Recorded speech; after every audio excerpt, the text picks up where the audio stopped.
Magandang araw po muli at tayo magpapatuloy sa ating pag-aaral sa Mathematics 8 at ako pong muli ang inyong guro, si Teacher Yul.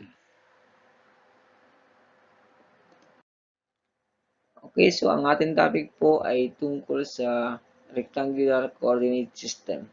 Okay, sa week 4 po tayo. Okay, bukod dun sa ating topic, meron tayong 4 na subtopics, no?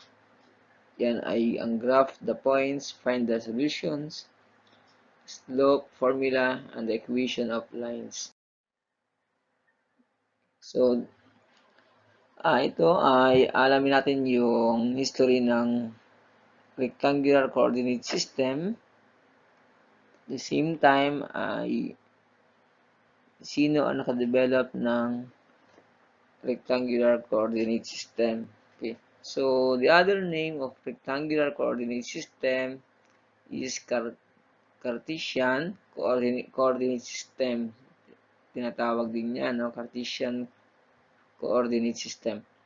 So, the meaning of this is based on two-dimensional plane consisting of the x-axis and the y-axis perpendicular to each other. The axes divide the plane into four sections. Okay, it is developed by René Descartes. Okay, René Descartes. So, perpendicular dahil sila ay intersecting to each other. Okay. So, yun ang ibig sabihin doon. Then, makikita nyo po the four quadrants. We have quadrant 1, quadrant 2, quadrant 3, and quadrant 4. And then, kasabay niyan ay makikita nyo yung sign. No? The positive sign and then negative sign. So, we have the x-axis. Okay, so it lies horizontal, and then the y-axis lies, it is a vertical. Okay, vertical line. Okay, so this is René Descartes, was a French-born philosopher, mathematician, and scientist. Okay, so this is the short history of René Descartes. He's a mathematician at the same time a scientist. Okay, so okay, meron siyang quote, except our own thoughts, there is nothing absolutely in our power. Okay. Ang dami siyang mga quotations. Okay. So now, let us continue. The Cartesian plane or rectangular coordinate system using point plotting, one associates an ordered pair of the real numbers x and y with a point in the plane in one-to-one manner. As a result, one obtains the two-dimensional Cartesian coordinate system. Okay, bakit tinatawag na coordinate? Kasi dalawa ang tumutukoy dyan. Two values, which are x and y. Ordered pair, no, ang tawag doon. Whose first is coordinate is x called the abscissa. Tandaan nyo, yung x, value of x ay tinatawag na abscissa. And the value of y is called the ordinate. Okay, that's why we call coordinate. So, magka-pares. May kasama. So, that's the meaning of coordinate. And if again, okay, ito ulit yung ating quadrants. For quadrants, at the same time, dagdag nyo po yung origin. And the origin is 0, 0. So, all values start from the point of origin. Remember that term. So, the point of origin itself, 0, 0. We have two values, x and y. Remember that. And of course, baka nakalimutan, going to right, positive. Going to left, negative. Going to upward, going up, positive. Going down, negative. So remember that. So if you can see the sign, y quadrant what all positive because lahat ng section niya ng sakop ay positive. Then dito, ang x ay negative, ang y ay positive. Quadrant 3, all negative. And then quadrant 4, positive ang x, and then y ay negative. So remember, nauna lagi ang x followed by y. Okay. So let us continue. Now, let us know how to plot the points. So ito na, alam niyo yung mga quadrants. So kapag nakita niyo ang point, alam niyo kung paano ipa-plot because meron siyang kasamang sign. So i-check niyo po, and then laging tatandaan na mauna lagi yung value ng x and followed by y. So hanapin niyo yung x and y, then tingnan niyo yung sign saan siyang quadrant makikita. Is nasaan siyang section ng quadrant o ng rectangular coordinate system o Cartesian plane. So, okay. So, negative 3 and 4. Okay, hanapin mo ang negative 3. Hanapin, si 3 ay negative. That's why dito siya sa kaliwa na x. Okay, and then dito, negative 3 and 4. B2 ay negative 3. Okay, negative 3. Okay, 2 and negative 3. 2 and negative 3. Okay, may mali ito. Mali yung negative 3. Dapat positive. Yan. Ito kasi B. Nagkamay lang yung sulat niya. Okay, letter C. 0, 2. Ayan. 0 ang x. 0, 2. Where is 0, 2? Nawawala. 0. Letter C. Okay.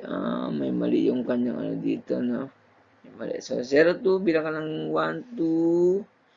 1, 2, and 0, 2. Ayan, dapat ito. 0. Ito pa. 0, 1, 2. Dapat ito yan. Then, letter D, 4, 0. But may mali yung sa inyo na. 4, 0. So, 1, 2, 3, 4, and 0 is 0. 0 is the value of y. So, ito lang. And then, sa makikita. Okay. Let us continue. So, ito ay papagawa sa inyo. So, gagawin niyo po ito sa inyong notebook o kaya sa inyong sagutan. Siyempre, sa inyong module niyo. Susundin niyo ito sa sagutan. Ipapasa sa akin. So, alam niyo na kung paano mag-plot ang points. Laging tandaan, hanapin yung kanyang quadrant. At the same time, yung tatandaan niyo rin palagi ay yung kanyang sign. Kasi pag hindi mo alam ang sign sa quadrant, mamamali ka. Napakadali lang gawin yan sa pag-locate ng points sa quadrant. Okay. So, example number, letter A, negative 4 and 3. Hanapin mo, negative yung x, so nasa kaliwa. So, negative and positive yung y. So, 1, 2, and 3. So, dito siya. That is for letter A. 2 and 7, letter B, positive ang x, positive ang y. So, 2 and 7. Okay, dito siya. Okay. So, ganun lang po kadali. Identify the quadrant axis of the following points. Okay. Sasabihin mo anong quadrant. And then axis of the following points. So, anong axis? X and Y. Anong quadrant? Quadrant 1, quadrant 2, makikita. Okay. So, yun ang pinapaalam sa inyo. Okay. So, that's all for the rectangular coordinate system. Ano po? Okay. So, we will now start for our subtopic, which is the linear equation. Okay, so malaman natin dito the different linear equations. So, makikita niyo po, the first thing to do in writing and graphing the points or the equation itself, okay, so you must to know the slope. Okay, so this is the formula of the slope. Slope equals m. M stands for monter, the Greek word monter. Bakit M? Monter, the climb. So, mamaya mayroon yata doon, explanation, So, ito yung formula. We have the rise. Pwede mong maghanap ang slope gamit ang points, gamit yung rise, gamit yung run. Ang rise, pagtaas. So, pagbaba, run, takbo. Horizontal. Rise, vertical. Okay. So, ito yung mga value ni y, no? Pag 2 points, y sub 2 minus y sub 1. Pwede rin yung y sub 1 minus y sub 2, x x sub 2 minus x sub 1, x sub 1, x sub 2. So, dapat sabay. Kung y sub 2 ito, x sub 2. Okay, pwede siyang gawin natin na baliktad. Unahin yung y sub 1, then x sub 1. Pwedeng ganun, no? I-or natin. Okay, sulat natin para hindi matandaan nyo. Pwede pala yan. Ibig kong sabihin, ay, pwede nyo gawin na m equals y sub 1 minus y sub 2. Okay, pwede yan. Or, okay, over x sub 1, x sub 2. X sub 2. Okay. Pwedeng ganun din, ha? Okay lang yan, para lang yung basta tama yung pag-compute nyo kasi mag-vary yung sign niya, pareho pa din lalabas din. So, there's no any problem regarding that. Okay. So, now the different equation of a line, we have the slope-intercept. Okay, malaman nyo mamaya yan lahat. Y equals mx plus b. Tandaan nyo na po ito ngayon kasi gagamitin lahat nito. Point slope, no? Point slope, y minus y sub 1, ibig sabihin ay may point tapos slope, isang point tapos slope. Okay. So, m is the slope. Okay, this is the point. Standard form, ax plus by equals c. Standard. Ito yung ginagamit natin sa, sa ating equation of line. Ito yung standard natin. And always remember that x must be positive. Kaya dapat ito ay laging positive. Kaya kung negative yan, isi-change natin yung kanyang position. Papalitan natin, ilipat natin para maging positive. So, paghayaan na siya ay negative. Ayusin natin. So, dapat ito ang sundin. Kapag may equation ka ng line, gayahin ito. Mauna si x, sunod si y, equal c. Okay.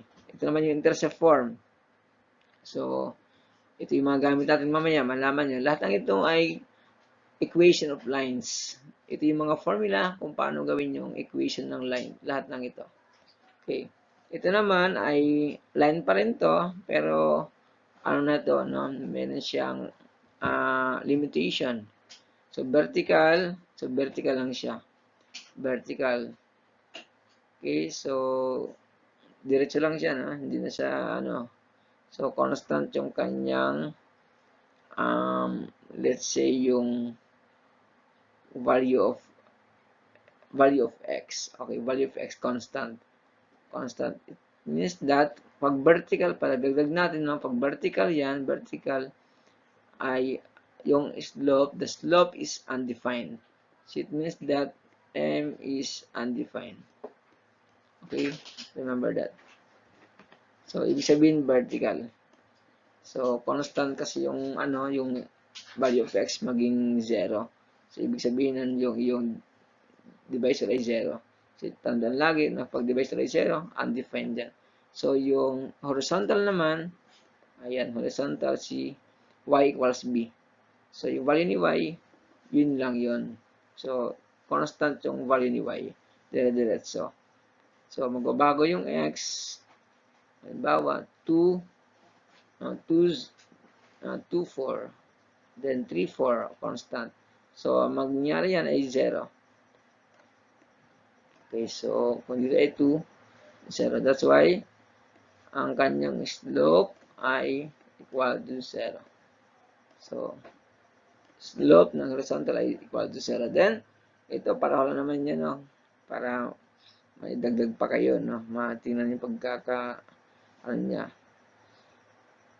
Dito, nadagdag yung general form. Ito yung general form ng line. Ax plus by plus c. No? So, yan lang. So, kapag tinanong sa inyo yung general form, ito, isulat nyo lang, no? Ganon. Ax plus by plus c equal 0.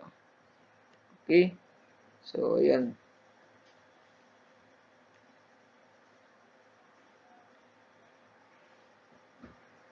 Okay, at ito pa pala, the 2-point form. Okay. The 2-point form naman, ayan, kailangan mo ng 2 points, tapos makakagawa ka ng equation ng line. Lahat ng ating binabanggit ay para makagawa ng line. So, tatandaan na linear equation, no? Linear equation tayo. At pag linear equation, yan ay about sa line. Nabanggit na ba natin? Hindi pa na. Ayan. So now, linear equation about line yan. From the word line, no, the root word line.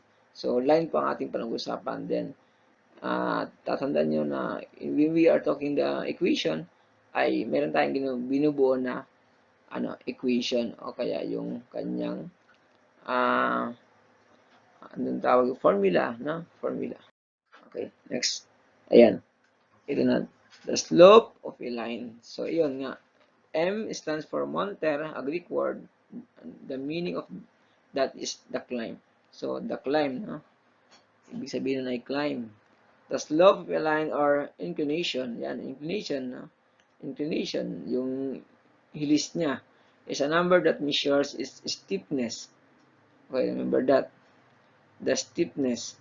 Ibig sabihin, tandaan nyo, the greater the slope, the greater the steepness. Ibig sabihin yung kanya laktaw. Na makita nyo, yung kung 1 lang slope niya, 1 unit lang. Kung yung slope niya ay 2 units ang laktaw. It is also characterized the direction of the line. It is direction, yung saan papunta. Okay, pa kanan, pa kaliwa. Ayan. Determined by the rise over the run. So, yung rise, yung y, yung run ay yung value ni x. So, malaman nyo mamaya. Slope of a line, ito yung mga direction ng line at ano ang maging sign niya. Okay, number 1, positive. Positive slope, dapat yung slope mo ay greater than 0, papuntang kanan. Greater than 0. Okay, negative, okay, ang slope mo ay negative, papuntang kaliwa. Tandaan, papuntang kaliwa. Yun, nasabi na ito kanina, pag yung slope mo ay 0, equal to 0, horizontal. Intercept lang kay y. Yung value ay intercept lang kay y. Kung yun ay undefined, ang value ay intercept lang kay x. So, undefined. Kasi magiging constant yung value ni x, kaya maging 0. Okay, pag dinivide 0, undefined. So, nasabi na yun kanina. Okay? So, yun po.